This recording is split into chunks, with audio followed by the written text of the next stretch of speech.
तो जैसे ही कल हम लोग ने देख लिया कि कल फिर से नारुतो शिपुडेन नहीं आया और यहाँ पे क्या रीजन है क्या नहीं उसके बारे में हम लोग बात करेंगे। साथ में आज के अपडेट्स एक से बढ़कर एक भी है, इसलिए चलो ज्यादा टाइम वेस्ट ना करते हुए आज की इस वीडियो को स्टार्ट करते हैं। तो सबसे पहले अपडेट बारे में बात करें जो आता है हमारे वन पीस को लेकर, क्योंकि यहाँ पे वन पीस फैंस के लिए काफी अच्छे अपडेट्स है। जैसे मांगा के बारे में बात करें तो वन पीस की मांगा को लेकर एक अच्छी न्यूज है, क्योंकि यहाँ पे आप लोग जानना है कि एग हेड आर्क के बाद वन पीस मांगा में क्या स्टार्ट होगा। तो मैं बता दूं कि एग हेड आर्क के बाद आप लोगों को अब एल्बाफ आर्क देखने मिलेगा, ये कंफर्म हो चुका है। और जहां तक बात रही कि एल्बाफ आर्क कब तक स्टार्ट होगा, तो मैं बता दूं कि ये अक्टूबर नवंबर या फिर उससे पहले भी स्टार्ट हो सकता है। इसलिए यहाँ पे जो भी मांगा फॉलो करते हैं उनके लिए तो अच्छी न्यूज है। अब हालांकि इसके बाद वन पीस के लाइव एक्शन बारे में बात करें या फिर यूं कहूं वन पीस के लाइव एक्शन सीजन 2 के बारे में, जिसकी यहाँ पे कुछ न्यू इन्फॉर्मेशन रिवील की गई है। और इस न्यू इन्फॉर्मेशन में हमें कुछ कास्ट बारे में पता चला है और यहाँ पे उनकी एज क्या होगी, उनकी एथेंसिटी क्या होगी, वो सब हमें बताया गया है। जिसमें सबसे पहले कास्ट बारे में बात करें जो आती है हमारे प्रिंसेस वीवी, जिनकी जो एक्ट्रेस होगी उनकी एज 70 से लेकर 20 ईयर्स के बीच में होगी। और यहाँ पे वो मिडिल ईस्टर्न, नॉर्थ अफ्रीकन और साउथ एशियन हो सकती है।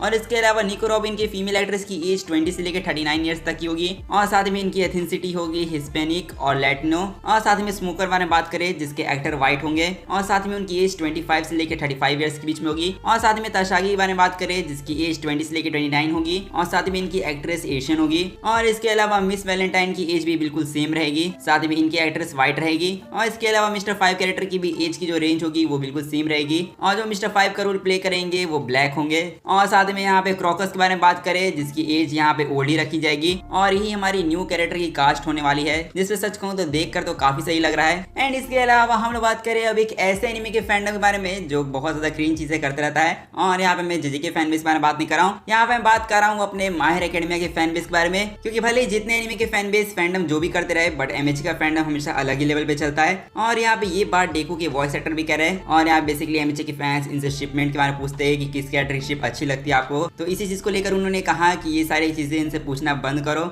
और यहाँ पे एमएचए किस कैरेक्टर की शिप अच्छी लगेगी किसकी नहीं, यहाँ पे ये सारी चीजें से इन्हें कोई मतलब नहीं है। इसलिए इनका कहना ये है कि इन सारी चीजों को बंद करो, क्योंकि ये बहुत आगे जा चुका है। और लिटरली आप लोग यकीन नहीं होगा लेकिन एमएचए के फैन बेस बहुत वियर्ड शिप करवाते हैं। और सच कहूँ तो बस इसी वजह से माहिर एकेडमिया के एनिमे को लोग जो है वो यहाँ पे इतना ज्यादा हेट देते हैं। इसलिए यहाँ पे हम लोग बात करें अपने नेक्स्ट अपडेट बारे में जो आता है हमारे काफी कमाल की गेम को लेकर। और यहाँ पे मैं बात कर रहा हूँ सोलो लेवलिंग अराइज के बारे में। क्योंकि अगर आप लोग सोलो लेवलिंग अराइज गेम का इंतजार कर रहे थे अपने फोन में खेलने के लिए, तो मैं बता दूं कि ये गेम ग्लोबली तौर पे ऑफिशियली रिलीज हो चुका है प्ले स्टोर पे। और इसीलिए आप लोग चाहो तो इसको फोन पे या फिर पीसी पे दोनों पर खेल सकते हो। इसलिए आप लोग इस गेम को ट्राई जरूर देना, आप लोगों को मजा जरूर आएगा। और हम लोग बात करें अपने नेक्स्ट अपडेट बारे में जो एक्चुअली में आता है हमारे कुछ एनिमे की ओपनिंग सॉन्ग को लेकर। क्योंकि कुछ टाइम पहले मैंने आप लोग बताया था कि जापान के अंदर किस एनिमे ओपनिंग सॉन्ग को सबसे ज्यादा लोग पसंद करें, जहाँ पे नंबर 1 पर इवैंगलिन की ओपनिंग सॉन्ग आई थी जो कि करेंटली मेरी फेवरेट भी चल रही है। बट यहाँ पे एक न्यू लिस्ट सामने निकल के आ चुकी है जहाँ पे टॉप 20 एनिमे सॉन्ग जो फॉरेनर्स पसंद करते हैं, तो उसकी क्या पूरी लिस्ट है वो हमारे सामने आ चुकी है। जहाँ पे नंबर 1 पर बात करें तो नंबर 1 पर है ड्रैगन बॉल जी की ओपनिंग। और इसके अलावा नारुतो शिपुडेन ब्लू बर्ड की ओपनिंग नंबर 2 पर है। नंबर 3 पर है वन पीस की ओपनिंग। और नंबर 4 पर आती है मेरी फेवरेट ओपनिंग। नंबर 5 पर है अटैक ऑन टाइटन की ओपनिंग। और इसके अलावा पूरी टॉप 20 लिस्ट आप लोग अपनी स्क्रीन पर देख सकते हो।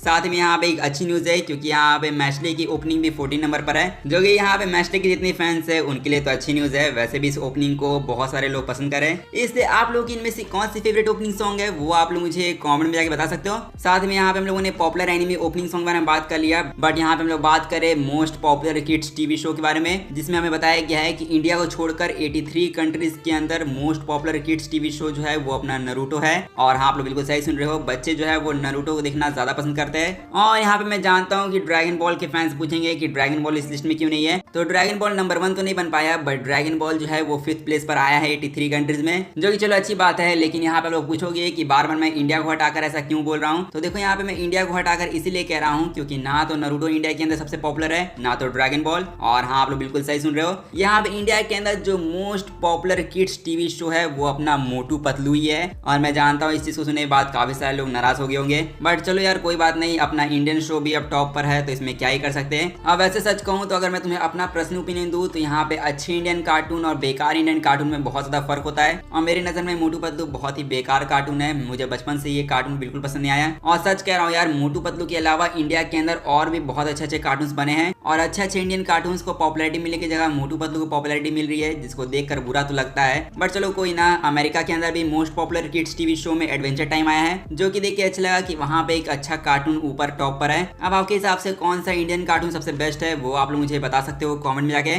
साथ में इसके अलावा अगर आप लोग पॉपुलर एनिमे मूवीज देखने के बहुत बड़े शौकीन हो तो मैं बता दूं इंडियन फैंस के लिए अच्छी न्यूज है, क्योंकि यहाँ पे बहुत सारी पॉपुलर एनिमे मूवीज रिलीज होने वाली इंडिया में। जैसे सबसे पहले हम लोग बात करें the boy and the heroine movie के बारे में, जिसकी रिलीज डेट तो मैंने आप लोगों को ऑलरेडी बता रखी है कि ये 10 मई को रिलीज होगा। बट यहाँ पे वार्नर ब्रोस इंडिया की तरफ से एक बड़ी न्यूज आई है कि इस मूवी की फर्स्ट फैन स्क्रीनिंग की जाएगी, जो कि मुंबई के अंदर 9 मई को होगी। मतलब कल इसकी फैन स्क्रीनिंग होने वाली है, जिसको आप लोग चाहो तो जाके ज्वाइन कर सकते हो। और इसके अलावा इस मूवी को लेकर मैं आप लोग बता दूं the boy and the heroine movie आप लोगों को इंग्लिश डब और साथ ही में जैपनीज लैंग्वेज और इंग्लिश सबटाइटल साथ देखने मिलेगी। और इसके अलावा ये मूवी इंडिया के अंदर रिलीज होगी, लेकिन जो इसके स्टैंडर्ड होगी वो 2D स्क्रीन होगी सिर्फ, और ना तो इसको IMAX मिलेगा ना तो 4DX फॉर्मेट, जो कि बुरी न्यूज तो है। बट स्टिल यहाँ पे ये मूवी रिलीज हो रही है इंडिया में, वही बहुत बड़ी बात है। अब हालांकि इंडिया में 2 और एनिमे मूवीज रिलीज होने वाली थी इस महीने में, और वो मूवी थी हाइकू की मूवी और साथ ही में ब्लू जायंट की मूवी। तो ये दोनों मूवीज इंडिया में इस महीने आने वाली तो थी, बट पीवीआर वालों ने इसको अभी फिलहाल के लिए रिमूव कर दिया है। और ये मूवी अभी अप्रूवल के लिए अभी सेंसर बोर्ड पास गई है। जब वहां से अप्रूवल आ जाएगा तो पीवीआर वाले इसको खुद ऑफिशियल अनाउंस कर देंगे। इसलिए इन मूवीज की जब ऑफिशियल रिलीज डेट आ जाएगी तो मैं आप लोग बता दूंगा।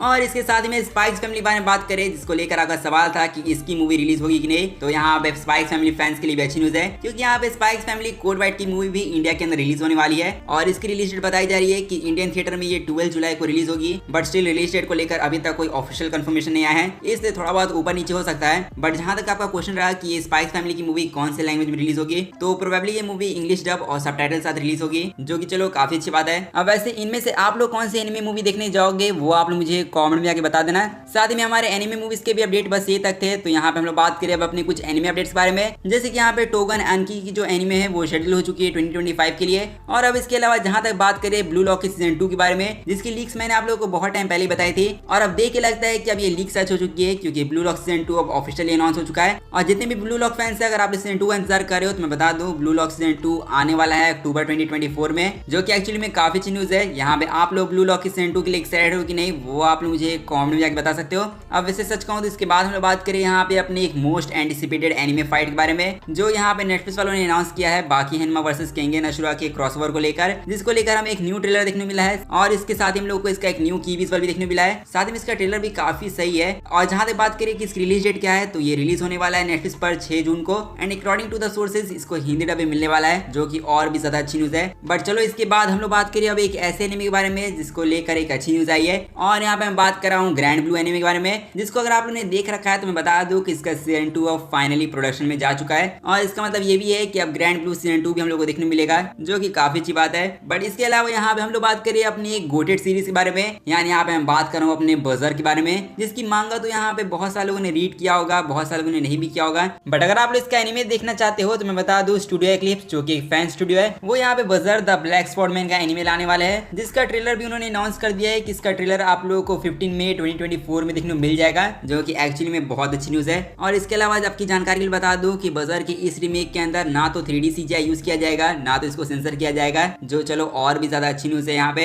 इसलिए मैं तो इसके लिए काफी ज्यादा एक्साइटेड हूँ। अब आप लोग इसके लिए एक्साइटेड हो कि नहीं, वो आप लोग मुझे कमेंट में जाकर बता सकते हो। अब साथ में इसके अलावा हम लोग बात करें अपने क्रंचीरोल के कुछ अपडेट्स बारे में, जैसे क्रंचीरोल के ऊपर रीज़ीरो का जो सीजन 3 है वो स्ट्रीम होगा अक्टूबर 2024 में। और इसके अलावा क्रंचीरोल के ऊपर अगर आप लोग डब एनिमे देखते हो तो मैं बता दूं Black Butler public school arc, जो कि ब्लैक बटलर का सीजन 4 है, उसका हिंदी, तमिल और तेलुगु डब जो है वो क्रंचीरोल पर स्ट्रीम हो रहा है। तो आप लोग चाहो तो ब्लैक बटलर के सीजन 4 को चेकआउट कर सकते हो डब में। और इसके बाद अगर हम लोग बात करें अपने लास्ट अपडेट के बारे में, जो आता है हमारे सोनी को लेकर, क्योंकि जैसे कि हम लोगों ने बात किया था कि कल नारुतो शिपुडेन सोनी वाले दिखा सकते हैं, बट सोनी वालों ने ऐसा नहीं किया, क्योंकि सोनी वालों ने ना तो हमें कुछ बताया ना कमिंग सून वाला प्रोमो डाला। उन्होंने यहाँ पे साफ साफ नारुतो शिपुडेन की टेलीकास्ट को रोक दिया। और हाँ, कल जो मैंने आप लोग शेड्यूल दिखाया था वो कल बार बार चेंज हो रहा था। और सोनी छोड़ो, एनिमे बूथ के बारे में बात करें तो उसका भी सेम हाल है, वहाँ पे भी शिपुडेन की टेलीकास्ट को रोक दिया गया है। और सच कहूँ तो यहाँ पे ये चीज सोनी ने की है, यहाँ पे लोग कह सकते हैं कि सोनी ने जानबूझ के किया है। और ऐसा इसीलिए क्योंकि यहाँ पे ऐसा नहीं है कि सोनी के पास एपिसोड नहीं थे, सोनी ने एक्चुअली में नारुतो शिपुडेन के बहुत सारे एपिसोड को डब कर रखा है। और अगर अनुमान लगाया जाए तो यहाँ पे वॉइस आर्टिस्ट के अकॉर्डिंग 150 एपिसोड तक डब हो चुके हैं, बट लिटरली उन्होंने सिर्फ 70 एपिसोड दिखाए, जिससे पता चलता है कि उन्होंने ये काम जानबूझ के किया है। और ऐसा करने के सोनी के पास बहुत सारे रीजन हो सकते हैं, चाहे वो हो सकता है कि रीजनल डबिंग बची हो, मतलब जो तमिल और मलयालम डब चल रहा है वो शायद पीछे चल रहा हो, इसलिए उन्होंने इसके टेलीकास्ट को रोक दिया हो, या फिर कुछ और भी रीजन हो सकता है, वो तो आप सोनी वाले ही जानते होंगे। बट यहाँ पे सोनी का क्या रीजन हो सकता है वो तो कोई भी नहीं जानता है, यहाँ पे हम लोग सिर्फ अनुमान लगा सकते हैं। और मेरे हिसाब से तो उनके ब्रेक लेने की सबसे बड़ी वजह हो सकती है उनके कुछ न्यू एनिमेस जो कि वो समर में दिखाने वाले थे। और उनमें से ही पहला एनिमे है अपना शिनचैन, जिसको वो लोग प्रोबेबली शाम के टाइम में दिखाएंगे। और इसके अलावा दूसरे एनिमे बारे में बात करें तो दूसरा एनिमे है ब्लैक क्लोवर, जिसको दिखाने का प्लान भी सोनी ये कर रहे हैं। और जैसा कि मैंने बोला था कि जब शिपुडेन ब्रेक पे जाएगा तो हम लोग को ब्लैक क्लोवर देखने को मिलेगा, तो हो सकता है सोनी वालों का यही प्लान हो। बट अब यहाँ पे क्या होता है क्या नहीं, उसके लिए तो हम लोग को ऑफिशियल अपडेट आने का इंतजार करना होगा।